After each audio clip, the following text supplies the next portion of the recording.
Gina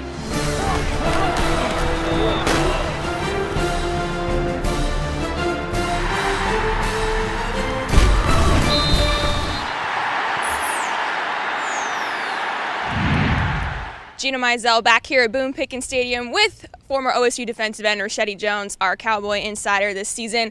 We're talking about OSU's lackluster performance against Kansas, still a win, but we'll look ahead also to the Iowa State game. But let's start with that game in Lawrence on Saturday. Obviously a 20-14 win, way closer than I thought, way closer than you thought it would be. Just, what stuck out to you about that game, and just, maybe, I guess, what went wrong for the Cowboys, even though they were able to squeak out a victory? All right, I must say, my final score prediction last week was way off. It was wrong.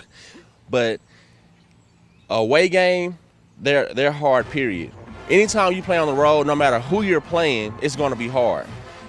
Because when people are at home, they're always playing to the best of their ability. They want to be the best they can be in front of their fans. And the Cowboys started out in an environment where the weather was bad, the conditions sucked, it was gloomy, it wasn't a great day for football, and a weather delay. Those factors are not good at all. They don't work in the Cowboys' favor. When you play a team like Kansas, and I'm not trying to dog Kansas by any means, but when you play a team like Kansas, where you're going to beat that team, and you go to their house and their fans aren't even there, but you're supposed to get up for this game, it's hard. And with the weather delay, a lot of guys checked out. A lot of guys weren't focused like they needed to be. And that just comes with maturity and leadership. And that's where guys have to step up. But honestly, the defense, the front seven, I'll take the back. The defense played well. I think they played well until the end of the fourth quarter. And that's when they got up 20-0. They thought the game was over. And they checked out for a little bit. And they had to buckle back down. But this is where a regular person and a football player, they bump heads, because I see things that the fans wouldn't usually see.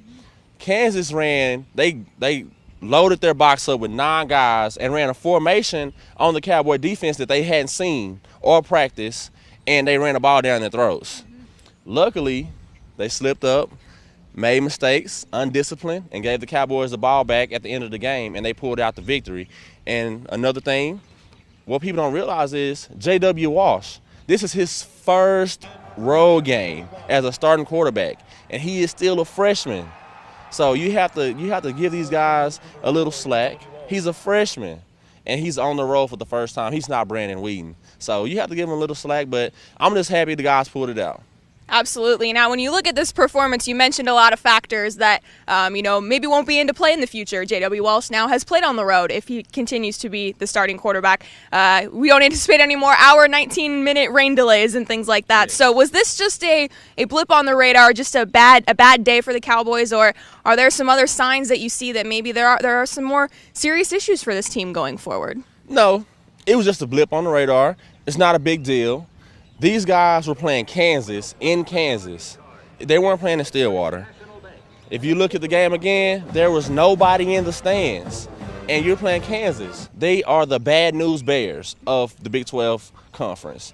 You're playing Kansas in Kansas. The weather sucks. The atmosphere is not a great atmosphere to play in. But they still have to deliver. They still have to play hard. And they might didn't win in the fashion that I thought they were going to win, but a win is a win. By a point or by 50. If you win, you win. So I'm happy. Absolutely. Yeah, you're right about no fans in the stands. I was there, and you couldn't even see across the way. You're like, wow, there's nobody here. Anyway, let's look ahead to this, Iowa State game. It's homecoming.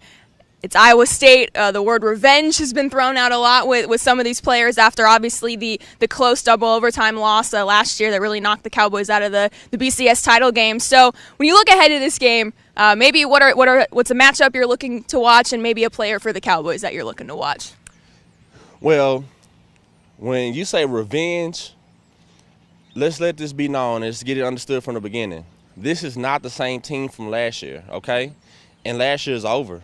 These guys, we can't do anything about it. They stopped us from going to a national championship, but revenge is going to be for some of the guys, not for all the guys, because it's not the same team from last year. So everyone won't feel the same way about Iowa State than some of the younger guys will. But the Joseph Randalls, the Datewan Lowe, Cooper Bassett, Broderick Brown, Justin Gilbert, and some other guys that I'm missing that played last year that were defeated by Iowa State, they will have revenge in their heart. The whole linebacking core, all the starting linebackers, they played that whole game.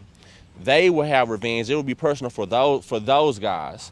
But what they can do, they can use that to get their teammates motivated and remind them of what happened last year and take that chip that they have on their shoulder and spread it around the whole team and let it be known that last year you cost us a trip to the national championship.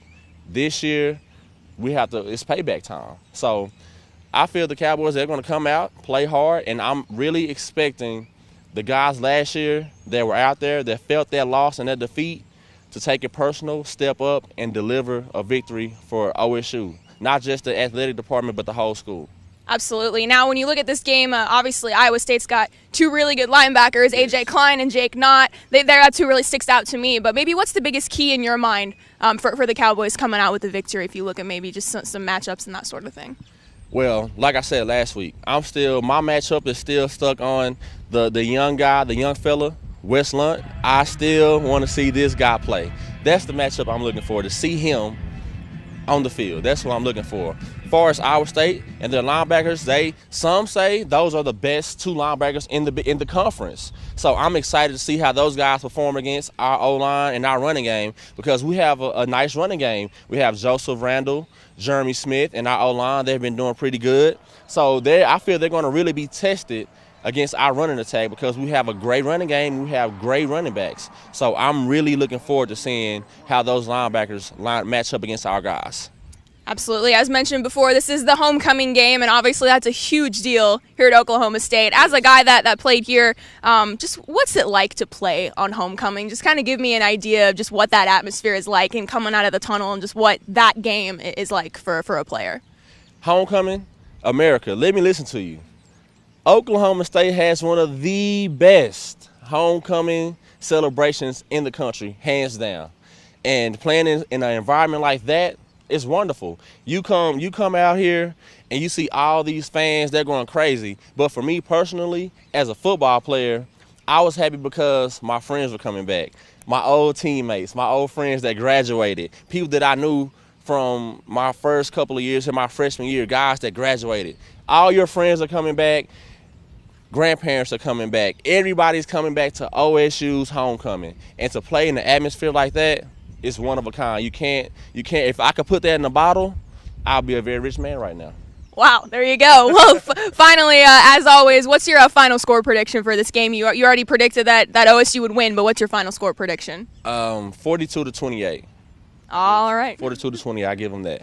All right, you heard it here first. Again, for Richetti Jones, I'm Gina Mizell. Oklahoma State hosts Iowa State at 11 a.m. on Saturday morning here at Boone Pickens Stadium. But until then, stay with the best coverage team anywhere at newsok.com and every day in the Oklahoman.